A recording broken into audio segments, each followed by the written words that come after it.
Welcome to Manju cooking wonders. నేను మీ మంజు. ఈరోజు వీడియోలో మీకు మా రాయలసీమ స్టైల్ సొరకాయ బజ్జీ చూపిస్తున్నాను. మీ ఇంట్లో సొరకాయ ఉన్నప్పుడు ఖచ్చితంగా ఈ రెసిపీ ట్రై చేయండి. అందరికీ చాలా బాగా నచ్చుతుంది. ఇది రైస్లోకైనా, చపాతీలోకైనా, సంగటిలోకైనా చాలా బాగుంటుంది. ముందుగా సొరకాయని పైన చెక్కంతా పీల్ చేసేసి ఇలా ముక్కలుగా కట్ చేసుకొని టమోటాలు, పచ్చిమిర్చి, చింతపండు తీసుకుంటే ఇవన్నీ ప్రెషర్ కుక్కర్లో వేసుకొని 5 మినిట్స్లో ఈ కర్రీని ప్రిపేర్ చేసుకోవచ్చు. సొరకాయ కొంచెం లేతగా ఉండే సొరకాయ తీసుకోండి. బజ్జీ అనేది టేస్టీగా ఉంటుంది. ఇందులో రుచికి సరిపడినంత సాల్ట్, కొద్దిగా పసుపు, ఒక హాఫ్ గ్లాస్ వాటర్ వేసుకొని మూత పెట్టేసి 3 to 4 విజిల్స్ రానిచ్చుకోండి. మీరు చింతపండు కొద్దిగా తీసుకోండి, ఎక్కువ తీసుకోవద్దు.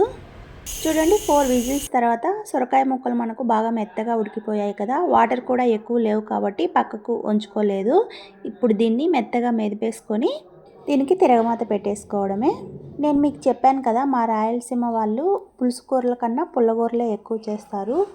దీనికి పోపును పెట్టుకోవడానికి స్టవ్ మీద ప్యాన్ పెట్టేసి 2 స్పూన్స్ ఆయిల్ వేసుకొని ఆవాలు, జీలకర్ర, శనగపప్పు, మినపప్పు వేసి అవి లైట్గా వేగాక ఆనియన్, వెల్లుల్లి, కరివేపాకు, ఎండుమిర్చి వేసి మనం పోపుని మంచిగా వేయించుకోవాలి. అప్పుడే సొరకాయ బజ్జీ మనకు టేస్ట్ ఉంటుంది. ఇలా పోపు బాగా వేగిన తర్వాత మనం ముందుగా మెదిపి పెట్టేసుకున్న సొరకాయ బజ్జీని ఇందులో వేసేసి బాగా కలిపేసుకొని సర్వ్ చేసేసుకోవడమే. మీరు తప్పకుండా ఈ రెసిపీ ట్రై చేసి ఎలా వచ్చిందో కామెంట్ చేయండి. అలాగే లైక్ చేసి సబ్స్క్రైబ్ చేసుకోండి ఫ్రెండ్స్.